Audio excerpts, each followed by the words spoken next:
Hello everyone. Today let's study the poem How Simple by P Ramachandran. P Ramachandran is a poet from Malayalam born in Malappuram. His major works include Kanekane, Randai Murichada, etc. And the poetry of P Ramachandran reminds us of Changambura and ONV. This poem, How Simple That You Have to Study, is one among the different translations attempted by Dr. B. Keralavarma. Dr. B. Keralavarma has attempted various versions to translate the poem titled Lalitham written by P Ramachandran. So, this is just one version of all those translations, and this translation, titled How Simple, is composed in four small stanzas. This poem talks about the life of a bird, where the poet says, through the voice of a bird, how simple its life is and how simple is its means to let the world know of its existence. When we go into the poem, we can see that there is a mention of time in each stanza. The bird talks about the present, the past, and the future of its life. Let's look into the poem. The first stanza talks about present tense.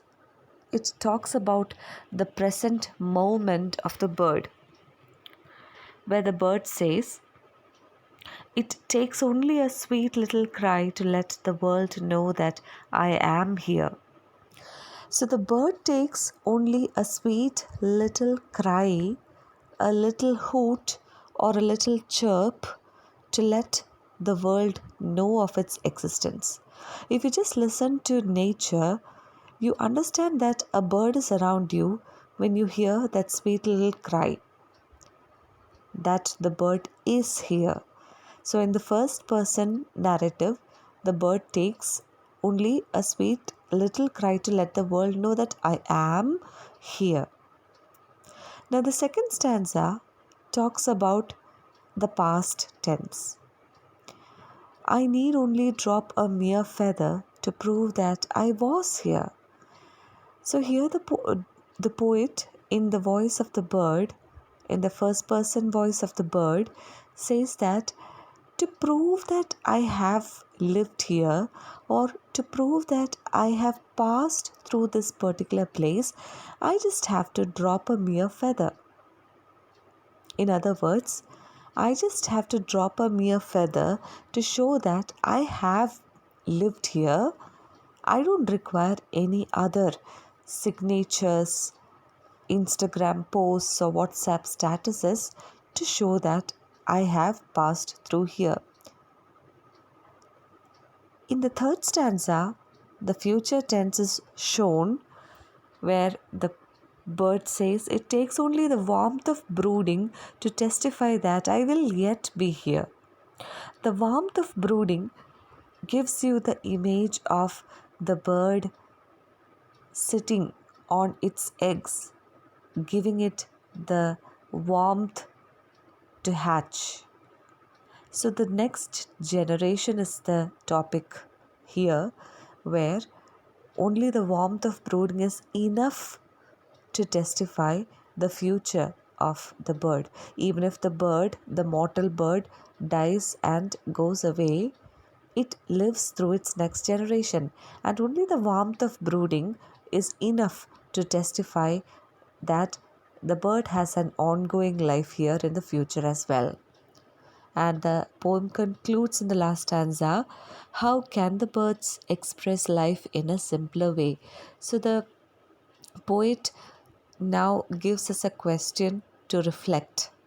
How more simple can a person express life?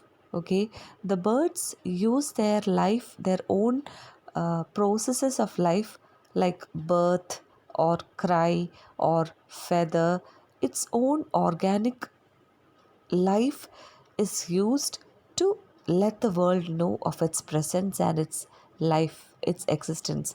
Whereas human beings take a lot of pains to announce to the world of his victories, of his triumphs and achievements, the bird needs to live only a little bit of a feather or a little cry or just the warmth of brooding is enough. It is sufficient for a bird to let the world know of its existence. So it is as simple as that. Lalitam. It is as simple as that. Now, if we look into the further interpretations of this poem, we can see that there is a comparison between the avian world, the world of the birds, and the human world, the world of the human beings. Whereas human beings attach a lot of importance to announcements and efforts to proclaim his achievements, the avian world uses creative and simple means of life, the own life processes to announce its existence. So, creativity, as we see in the context of art, okay, it takes a lot of creativity to form a poem or to carve out a piece of sculpture. Just like that, the birds take a creative form of expression to show its existence to the world. The simplicity of the life of the birds is a reminder to the human beings that living is enough rather than great announcements. We also, in this context, can remember how a snail passes through the grass, leaving a small, short, shining trail. This is similar to the bird's way, simpler yet creative way of announcing its existence. When we see that trail of the snail, we understand that this slow paced, heavy shelled creature has passed through the nearby surroundings. But how shining its trail is. No human being can do that, right? So, this reminds us and gives us a topic for self reflection to ponder how simple and creative means is being used by creatures of the nature to show their existence to the world. Thank you.